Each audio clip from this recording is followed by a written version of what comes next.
All right, Agatha All Along.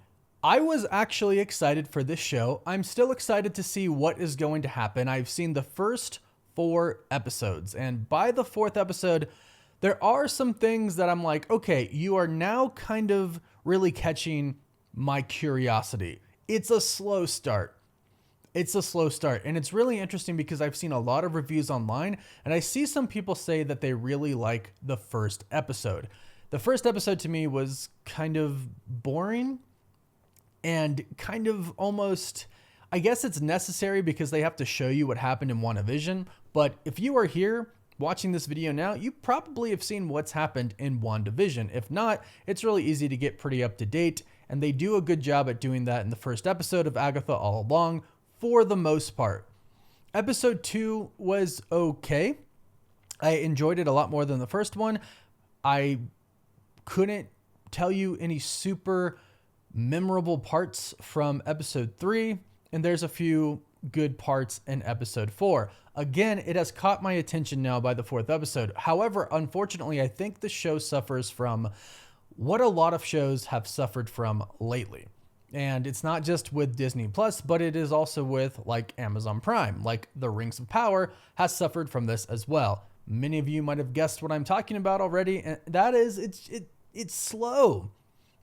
It's slow, and some people might be okay with that, and that's fine. Now, going into this, it's not a full review. What's really interesting to me, we're going to go over what a lot of people's first reactions are, but what's really interesting to me is that the review embargo, meaning when we can talk about this, lifts when the show airs. When I heard that, when I saw that, I thought, well, that's not a good sign, right? Like, you can't talk about the movie, you can't review the movie the show until it actually drops on Disney Plus, till the first 2 episodes drop on Disney Plus. I was like, that's not good. But let me go ahead and just start off by saying this. If you like something, I will never shame anybody for liking anything. That's your personal opinion. That's fine. Same thing if you dislike something.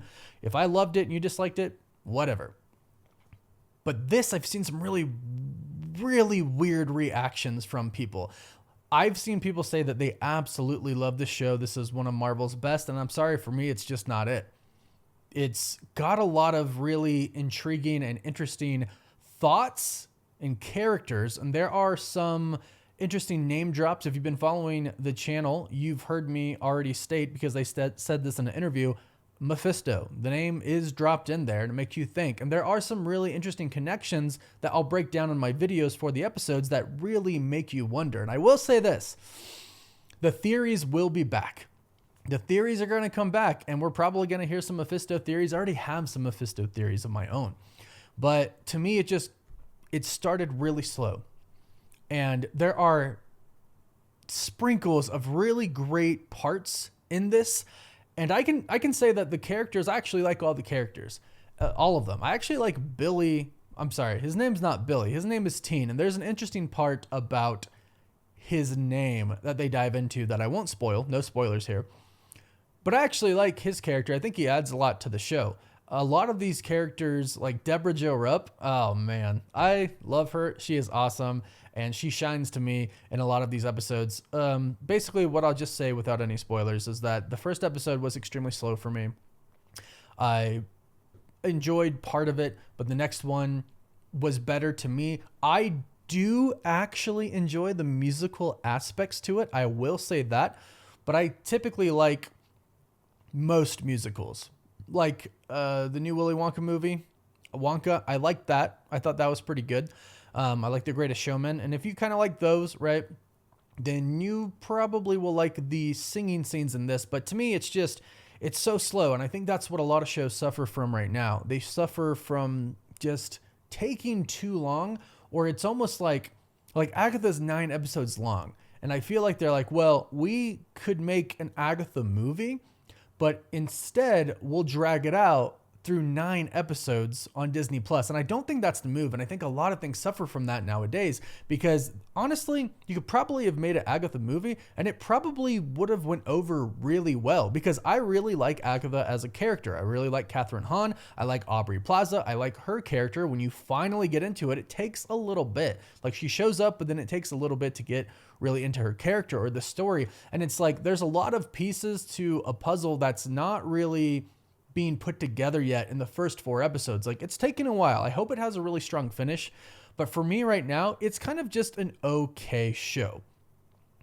I would probably give it like a 6 out of 10 so far. I don't think it's a disaster. I don't think it's really bad. The parts where it does shine, they shine really, really well. And it is a good time for this show with spooky season happening now. But really, to me, I just feel like the whole entire time I'm like, let's go, let's pick up the pace. Even sometimes when stuff starts to happen, I want it to happen faster, like in the moment. I'm like, you're still like, it's happening, but it's still kind of dragging out a bit. But let's go over some first reactions. And that was my first reaction. Definitely watch it if you've been interested in it, because there are some really cool moments in it. It is like witchy, right? But I'll do some spoiler talk after the first 2 episodes air, so we'll get back to it then. But this is Ryan Cortero from Collider, and I apologize if I don't pronounce anyone's names right, but states the first 4 Agatha All Along eps are strong sequel to WandaVision, as they have their own identity. The songs are great. Catherine Hahn, Aubrey Plaza dynamic is electric. Deborah Jo Rupp brings the laughs. Yes, she does. But this is the scariest MCU project to date. Weekly theories are back. So theories are definitely back.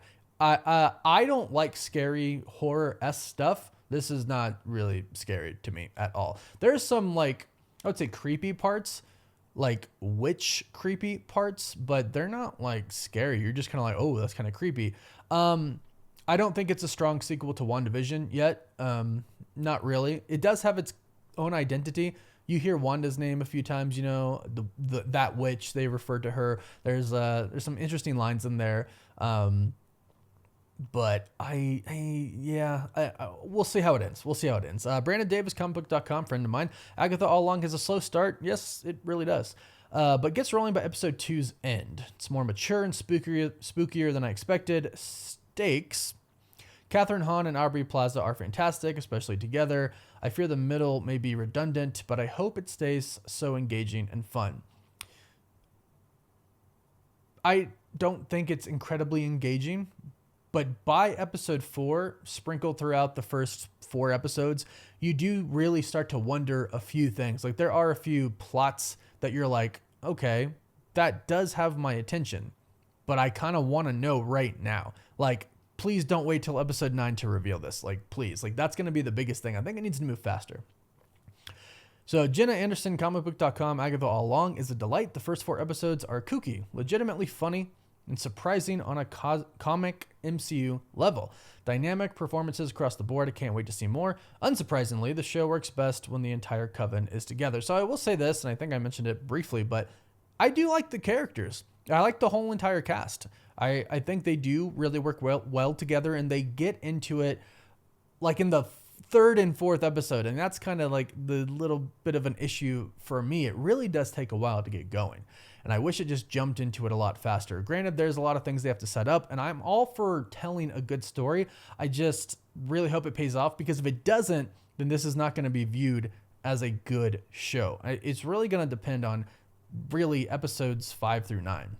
We'll do one more screen rant, just a screen rant. Marvel Studios cast another successful spell with Agatha All Along. Catherine Hahn lights up this corner of the MCU, and her chemistry with Aubrey Plaza is magical. I will say this, people have been talking about this. Yeah, Aubrey Plaza and Catherine Hahn, I mean, all the actors, they're really good in this. There's no problem with the cast, and I think it's really just going to come down to the story, to the writing. But another successful spell, Catherine Hahn lights up this corner of the MCU, and her chemistry with Aubrey is magical. Joe Locke and the Coven ensemble are captivating, and the show is a fantastic tribute to witches throughout pop culture.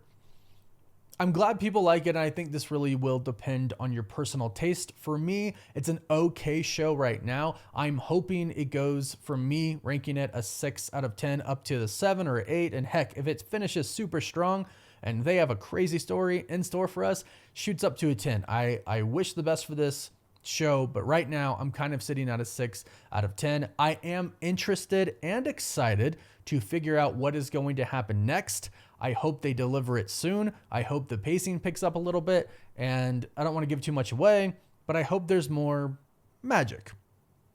That's all I'll leave you with. But again, the biggest problem to me is that pacing. That's what quite a few Marvel shows have suffered from. That's really what a lot of shows have suffered from just in general for streaming. And I think it's because you have so much time to be able to tell a story that people really take their time when it's not necessary. Like, you probably could have cut a lot of Agatha All Along out and made it 6 episodes. I don't know what's coming next, but some of this could be cut out. And I think that's the biggest problem.